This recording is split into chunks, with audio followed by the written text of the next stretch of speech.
असत संसार से हटकर मन की निर्मलता के लिए, मन की पवित्रता के लिए जो सहज, स्वाभाविक और प्राकृतिक अपनी बंद आँखों में जो कुछ भी दिखाई दे उसे देख रहे थे। यथार्थ में बाहर की मंजिलें तो हमने दौड़ दौड़ करके प्राप्त की हैं। जितना तीव्रगामी वाहन अपनाएंगे, जितना तेज चलेंगे, उतनी जल्दी भौतिक मंजिल मिलेगी। लेकिन आध्यात्मिक मंजिल के लिए,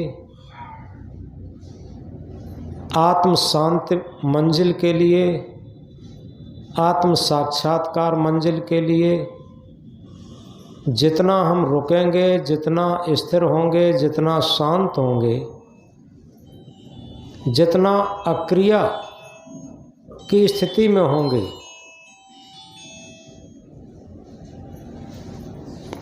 जो माताएं स्विच ऑफ करना नहीं जानती हैं, दूसरे पर स्विच ऑफ करा लें। माताओं का फ़ोन ज़्यादा बजता है, ये फ़ोन तो रख देना चाहिए। अब अगली शिफ्ट में सबके जमा करा लेंगे, एक कागज़ लगा करके बंद करके रख देंगे।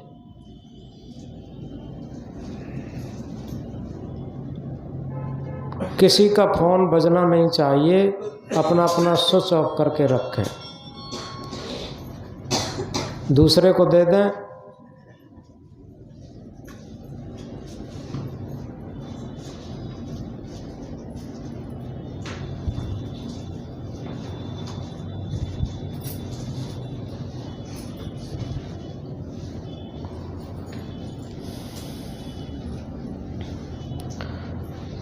ये ध्यान की पहली बात है।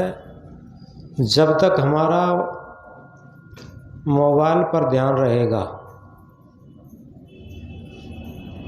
ध्यान लग ही नहीं सकता। आज सच पूछो तो माता पिता, भाई बंधु, पिता पुत्र, पति पत्नी, किसी को किसी से बात करने की फुर्सत नहीं है, केवल मोबाइल से बात करने की फुर्सत है। और इसीलिए सारे संबंधों में खटास बढ़ती चली जा रही। ये मोबाइल का प्रयोग तो बहुत आवश्यक काम पर किया जाता, कोई आवश्यक बात है कर लिया जाता। तो हम वहीं पहुँचे। हम कह रहे थे बाहरी मंजिलें दौड़ कर मिलती हैं, आंतरिक मंजिल रुक कर मिलती। सदगुरु कबीर साहब एक महामंत्र में कहते हैं, दौड़त दौड़त दौड़िया जहाँ तक मन की दौड़, दौड़त दौड़त दौड़िया जहाँ तक मन की दौड़, दौड़ थकी मन थिर भया बस्त ठौर की ठौर। यथार्थ में जब से जन्म हुआ और जब तक मृत्यु होगी, दौड़ना बंद नहीं होगा। ऐसा कोई क्षण नहीं होता जिस समय दौड़ना बंद हो जाए। भले ही हम रात्रि में सो जाते हैं, लेकिन मन दौड़ता रहता। ये ध्यान एक ऐसा मंगलमय विधान है कि इसमें पूर्ण विश्रांति मिलती। अगर सही तरीके से पूछा जाए तो कबीर साहब का एक महामंत्र याद आता है, माला जपूं न तप करूं, मुख से कहूं न राम, हर मेरा सुमिरन करें मैं पाऊं विश्राम। ये सच्ची ध्यान अवस्था है। और इस ध्यान अवस्था के लिए हम छोटी छोटी बातों पर ध्यान नहीं देते, बातचीत करते रहते, मोबाइल बजाते रहते। अरे इतने टाइम ये सारी चीज़ें पंपलेट में लिखा होता है, 3-4 दिन के लिए परिवार से, समाज से, संसार से संबंध कट करके उपस्थित हों। जब परिवार से, समाज से, संसार से संबंध कट करके यहाँ उपस्थित होंगे, इसके बाद ध्यान अवस्था में शरीर से, इंद्रियों से, मन से संबंध कट कराने की विधि बताई जाएगी। जब परिवार से, समाज से, संसार से संबंध कट होकर के यहाँ आए और आने के बाद इस ध्यान कक्ष में बैठने के बाद शरीर से, इंद्रियों से, मन से संबंध कट करके सच्चा ध्यान हो सकता। तो इस प्रकार अभी जो सूत्र चल रहा है वो चल रहा है, बंद आँखों में हम जो कुछ भी दिखाई देता है उसे देख रहे। इस देखने से क्या होता, हमारी दृष्टि बहिर्मुखी से अंतर्दृष्टि होती। जीवन भर बहिर्दृष्टि रही, अब अंतर्दृष्टि, जब अंतर्दृष्टि होगी तो अंदर देखना शुरू होगा। अंदर देखना शुरू जब होगा तो सबसे पहले क्या दिखाई देगा, जैसे किसी अंधेरे कमरे में प्रकाश की उपस्थिति करते हैं तो उसमें हर चीज़ दिखाई देती। और इसी तरीके से जब हमारे अंदर अंतर्दृष्टि होगी, विवेक ज्ञान की प्रस्फुटिति, विवेक ज्ञान प्रस्फुटित होगा, विवेक की आंख प्रस्फुटित होगी, तो हमारे अंदर हमारी गलतियां दिखाई देंगी, हमारे अंदर हमारी कमियां दिखाई देंगी, हमारे दुर्गुण दिखाई देंगे, हमारा अज्ञान दिखाई देगा। ये अंतर्दृष्टि है। वह दृष्टि क्या है, हमें अपना शरीर दिखाई देता, हमें अपना परिवार दिखाई देता, हमें अपनी सुंदरता दिखाई देती, हमें धन दौलत दिखाई देती, हमें शरीर बल दिखाई देता, हमें पद का बल दिखाई देता, हमें प्रतिष्ठा का बल दिखाई देता। ये आध्यात्म क्षेत्र में सब झूठे। हमें क्या दिखाई दे, हमें दिखाई दे अपनी गलतियाँ, अपना अज्ञान, अपने विकार, अपनी मन की गंदगी। जब ये दिखाई देते हैं तो महा आत्मज्ञानी हम हो जाते। आत्मज्ञानी पोथियों को रटना नहीं होता। आत्मज्ञान का अर्थ होता है अपने आत्मा के साक्षित्व में जो हृदय से विवेक ज्ञान जागृत होता है, उस विवेक ज्ञान में अपनी सारी मन की चंचलताएं दिखाई देती, मन की गंदगी दिखाई देती और मन के विकार दिखाई देते। ये अंतर्दृष्टि है, ये अंतर्मुखता है। हम अंतर्मुखी तो बहुत पढ़े होंगे लेकिन अंतर्मुखी नहीं जानते हैं। बहिर्मुखी बाहर देखना, अंतर्मुखी अंदर देखना। जब अंदर हम देखना शुरू किए तो सदगुरु कबीर साहब का महामंत्र याद आता है, बुरा जो देखन मैं चला, बुरा न मिलिया कोई, जब दिल खोजा आपना मुझसे बुरा न कोई। जिस दिन ये बात अपने को लगने लगे, अपनी सारी गलतियों का कच्चा चिट्ठा हमारे विवेक के प्रकाश में पढ़ने में आ जाए, निश्चित समझो उसी दिन से हमारा भजन शुरू हो गया, ध्यान शुरू हो गया, आध्यात्म ज्ञान शुरू हो गया, हम आत्मज्ञानी होने लगे। तो इस प्रकार आंतरिक दौड़ के लिए हमें कौन सा साधन अपनाना है, वहाँ असाधन की यात्रा है। संसार की दौड़ों के लिए हमें साधन की ज़रूरत है। हमारे पास कितने साधन हैं, लेकिन आंतरिक साधन के लिए सारे साधन छोड़ना पड़ेगा। अतीन्द्रिय स्थिति और अमन की स्थिति में आना पड़ेगा, तब हमारी अंदर की यात्रा शुरू होगी। तो इसके लिए अगला सूत्र बताते हैं, क्योंकि जो लोग पहले से आ चुके हैं, इसीलिए हम कह रहे थे वो लोग बहुत भाग्यशाली हैं, सारी झंझटें पार करके यहाँ उपस्थित हो गए।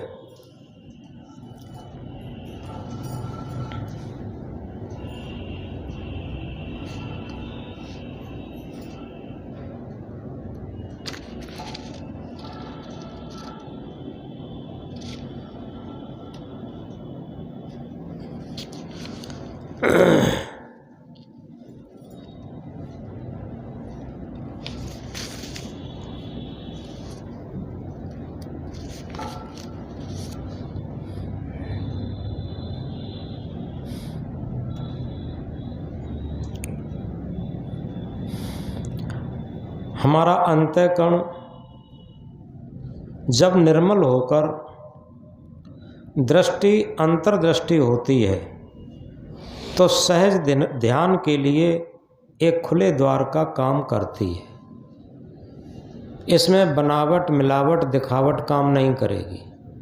आप सारे शास्त्रों को याद कर लें, बीजक भी पूरा रट लें और किसी स्टेज पर बैठ करके, किसी मंच पर बैठ करके सारा व्याख्यान भी कर लें और सारा संसार मिलके आपको गुरु कह दे, संसार मिलके आपको फूल माला पहना दे, लेकिन यदि इस विधि को हम नहीं जानते कि मन के आयाम से पार जो सत्य आत्म सत्ता है, चेतन सत्ता है, ब्रह्म सत्ता है, परमात्म सत्ता है, उस सत्ता का साक्षात्कार कैसे करें, तो केवल बातों के पकवान से पेट नहीं भरेगा।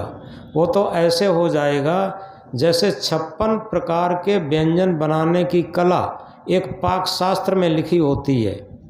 पाक शास्त्र होता है, उसमें 56 प्रकार के व्यंजन बनाने की कला लिखी होती, और सारी कला को हम पूरा पाक शास्त्र रट लें और किसी बहुत बड़े मंच पर बैठ करके उसकी व्याख्या कर दें और सारे श्रोता लोग लाखों की संख्या में उस व्याख्या को सुन लें।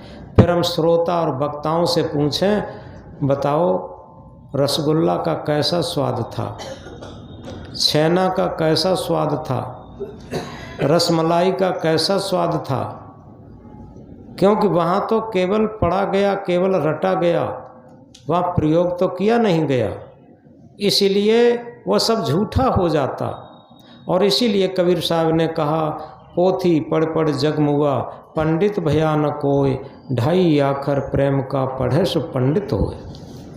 यथार्थ में पोथी पढ़ पढ़ के संसार मर गया, और जो वास्तविक पांडित्य क्या है, अपनी बुद्धि परिष्कृत शुद्ध बुद्धि होकर के आत्मलीन बुद्धि का नाम ही पांडित्य है। जिसकी बुद्धि आत्मलीनता में रहती है, आत्मा के निर्देशन पर जिसकी बुद्धि काम करती है, जिसका मन काम करता है, उसके अंदर सच्चा पांडित्य विराजमान होता, उसी के अंदर सच्चा प्रेम प्रस्फुटित होता, उसी के अंदर सच्चा धर्म प्रस्फुटित होता, उसी के अंदर सच्ची भक्ति प्रस्फुटित होती। तो इसलिए हम बनावट मिलावट और दिखावट से दूर रहें। भले ही दुनिया में हमें एक पर्सनल आदमी न जानता हो, एक पर्सनल आदमी हमसे भक्त न कहे, संत न कहे, गुरु न कहे, कोई बात नहीं, केवल हम अपने आत्मा की परीक्षा में पास हो जाएं, अपने हृदय के धर्म कांटे पर तुल करके हमारा आचरण, हमारी रहनी गहनी एकदम सही बटा सही निकले, तो समझो हम परीक्षा में उत्तीर्ण हो गए। क्योंकि हमारी परीक्षा बहुमत पर आधारित नहीं है, हमारी परीक्षा सत्य पर आधारित है, हमारी परीक्षा आत्मा की कसौटी पर आधारित है, हमारी परीक्षा विवेक की कसौटी पर आधारित है, हमारी परीक्षा हृदय के धर्म कांटे पर तौल करके उसकी कसौटी पर कसी जाएगी। हम अपने ही हृदय पर कसौटी पर कसें कि वास्तव में हमारा मन कैसा है, आचरण कैसा है, व्यवहार कैसा है, हमारी रहनी गहनी कैसी है, ये तब समझ में बात आएगी।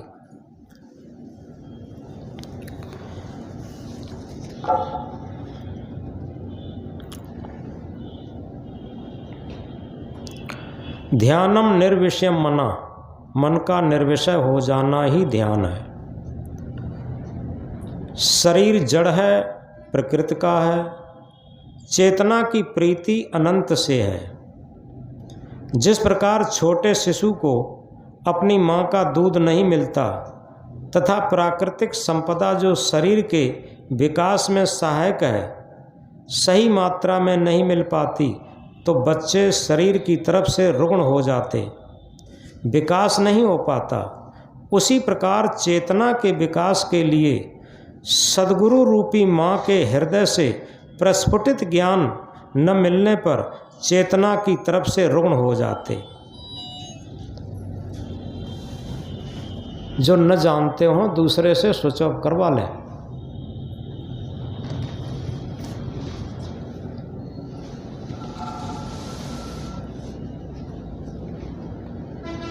ये बात बहुत गंभीरता से समझने की है। जिस तरीके से छोटे से शिशु को माँ का ओरिजिनल प्राकृतिक दूध नहीं मिल पाता तो कहीं न कहीं शारीरिक दृष्टि से वो रुग्ण हो जाता, और इसी प्रकार यदि साधक को सद्गुरु रूपी माँ के हृदय से निकला हुआ ज्ञान, प्रस्फुटित हुआ ज्ञान अगर नहीं मिल पाता तो निश्चित है वो चेतना की तरफ से रुग्ण रहता, यानी उसका सत्य की खोज नहीं हो पाती, केवल पोथी तक सीमित रहता। सद्गुरु किसी शरीरधारी सांप्रदायिक व्यक्ति को नहीं कहते, इस बात को और ध्यान रखना। आज गुरु लोगों ने अपनी अपनी दुकानें सजा के रखी हैं कि हमारे पास चले आओ, हम तुम्हें मुक्त कर देंगे, हम तुम्हारा पाप काट देंगे। ये सब झूठी बात। सच बात यह है, दुनिया में सबसे उपकारी हमारी माँ होती है। माँ हमारे मुख में ग्रास दे सकती है, दूध दे सकती है, निगलना हमको पड़ेगा। ऐसे ही सद्गुरु रूपी माँ हमें साधना रूपी ग्रास दे सकते, ध्यान रूपी दूध दे सकते, लेकिन उसमें उतरना हमें पड़ेगा, अपने आचरण में उतारना हमें पड़ेगा। सद्गुरु किसी शरीरधारी सांप्रदायिक व्यक्ति को नहीं कहते।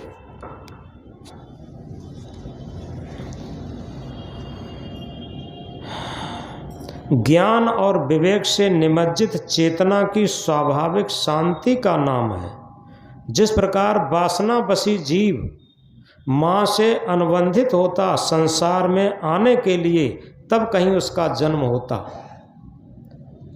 उसी प्रकार निर्वासनिक स्थिति साधक सद्गुरु रूपी माँ से अनुबंधित होता संसार से मुक्त होने के लिए, तब कहीं सहज ध्यान का उद्भव होगा जो अशांत को स्थानांतरित करता है।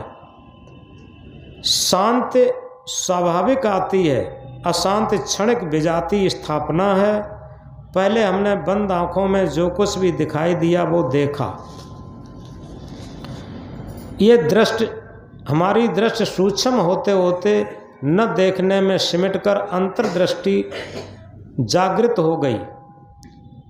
जहाँ निर्मल दृष्टि की अनवर्त धारा बह निकली, अब हम आती जाती श्वास को देखेंगे।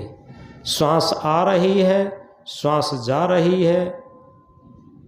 ये कोई मजहबी आलंबन नहीं है, ये जीवन का थ्योरिकल सत्य है। शारीरिक जीवन अनित्य क्षणभंगुर है, चेतना का जीवन, साधना का जीवन, निरंतरता का जीवन नित्य शाश्वत है। शाश्वत जीवन अनंत से नित्य सहभागी है। अनित्य जीवन हर क्षण परिवर्तन की श्रृंखला में आबद्ध है।